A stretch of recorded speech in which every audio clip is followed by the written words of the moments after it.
What's going on, guys? Welcome back to the channel, and today I have a Marvel review. Now, of course, my last video was the Black Panther Wakanda Forever, which, of course, that video was filmed, I think, last week, like Sunday or Saturday, I forget. But of course, a lot of the videos some of the videos, like a random minifigure showcase that will be coming out soon. Of course, those videos have been recorded like weeks ago and stuff like that. But of course, like this figure review as well, I was sick. So of course, I am redoing some of the videos of customs that I've already had laying around for a while. Like, I have 3 Marvel videos that will be coming soon. Of course, the third one will be probably, if not my favorite video of 2023, which is pretty big, saying that it is February, about to be March. Which, of course, the thing that I already made it, and it's really awesome. But of course, I do have a Marvel thing that I did film and was finished, but of course I did make some modifications that are really cool, and I decided to actually redo it again. So of course, this custom I have been planning on making for a while, ever since the official video came out for this, which of course the figure is SPDR from Into the Spider-Verse. Now, I've been planning on making this guy for a while now, and I finally made it, which I'm very happy. So, of course, I will be showing you guys how to make it, I guess, and what I did to make it. Of course, this is one of the, I guess, semi-complicated builds that I made. It is the second red and blue thing that I've made, so I guess that's a hint for you guys. But this was kind of just a newer body, and everything else around it was basically just used from the original mech. Like, the legs are kind of the same. I did update them though, but they have the same connections, and I'm very proud of how this turned out. And of course, for the articulation, the feet can pivot because they're on ball joints. The knees, they can pivot as well. The legs go out and forward. The arms, they move, of course, as well. And then the hands also, they move on a ball joint and clips, which is nice. And they also have shoulder articulation and stuff like that. So that's kind of all the articulation. And the stuff that I kind of updated from the original, of course, is down here. I did add these slope pieces, and also the big part is the dome. I painted it in a silver, kind of like a silverish color, I guess you could say. But it works really well, looks really awesome when you're looking at it. Now, the big part was making this much bigger than the original, because I actually do have a photo of what the original looked like, which it is very, very not the best, I guess. Here it is right here. And this is not the best custom that I made. And of course, I've grown as a customizer, which is very cool indeed. But probably the most interesting part about building that was probably the whole, like, end goal, if that makes any sense. Because of course, I had to look around in my room for a while. But I made this, which of course, this is the, I guess, dome. You were able to put the figure on the inside right here, kind of, I guess I could take a, I guess I could take the Muppets character. You could put the figure on the inside like this, and that would be it. And then you would slide this over, and boom, there you go. It's held in place. It looks really nice.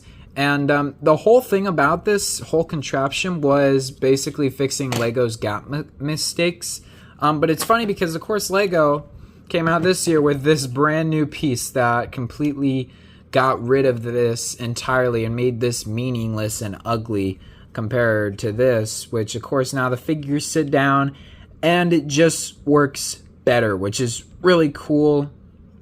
And I'm very glad that they built this new piece, but of course now this is old and retired. Of course, dust has also gotten on this, which it's the helmet as well. I did kind of have to clean it off a bit, but this looks really awesome. And basically building this, all I did was use slopes. So if you want to build this in your own collection, just take a bunch of Travis bricks and surround a plate down here. So of course, here it is right here. So basically just take 2 plates and just surround it with Travis bricks. And that's all you have to do. Literally, that is it. You don't have to really do, I guess, I mean, you do have to find the right Travis bricks and stuff. And of course, there you go. That's kind of what it looks like. And I got a lot of it from the Easter build that I got a couple years ago. I don't really remember, but it does look really awesome in there, and you can see all the Travis bricks. Of course, also, you can, if you don't have a specific stud, you can, of course, overlap slopes on top of each other, which, of course, if I remove this, that purple stud is showing, but since I have this over, you can't really see it. And also, you can hide some of the Travis bricks and colors down here, which is really nice and works really well. And of course, I didn't make a new logo. The logo was the same. Of course, this is the same as you guys saw it last time in LEGO Marvel Collections. And of course, the dome can move up and stuff. But the big part, of course, is where is Penny Parker. So the hardest part was actually fitting her in here. So if I, of course, take the dome off the top, as you guys can see right here, if I take this off and remove this down, you can get a better look at Penny on the inside, which, of course, she is removable and she can come out. However, it is really, really, really snug on in here. It's really hard to get her out and in here, but I guess I'll get her out for you guys. There you guys go. And here she is, the same as you guys saw last time. Not really any difference. I still would like to get maybe some painted legs if I could, but there's the inside. The inside I have changed a little bit and put some control boards and stuff. But if I go on the inside right there, as you guys can see, it's basically just a gap. And if I remove the back right here, which is kind of the a place to put her, I guess you can kind of do that. It's just a gap. So all I do to put Penny in here is kind of just slide her in here like this, and then put this over like this, and then put this on the back, and there you go. And of course I did do some slopes and stuff on the back. I would get a plain red slope on the back, but I didn't have any in my collection at the time. So there you go.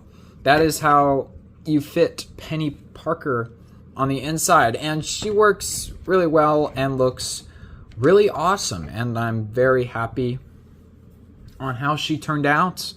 And yeah, of course, I think she can hold a minifigure, so once again we'll take, I think Fozzie Bear is his name or something, and I think she can hold minifigures. I don't know though.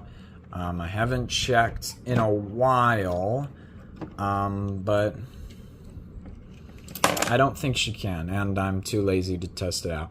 But of course, just down here, just some slopes and stuff to make it look like what it's supposed to be. In the foot, of course, just the talons and stuff.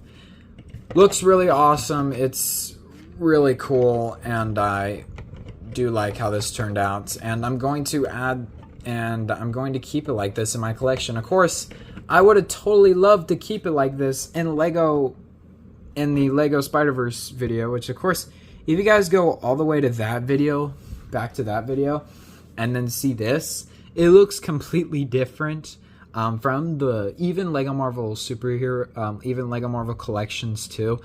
Even if you look at that in the Spider-Verse video, the mech looks completely different. I hated, looking back on it, I hated how I decided to extend the legs. It looked really skinny and bad. I didn't like it at all. So that is it for SPDR. Hopefully you guys like it. Of course, there will be another Marvel thing coming out soon. Hopefully you guys like this video. Make sure to like, comment, and subscribe, and I will see you guys later. Peace out and bye.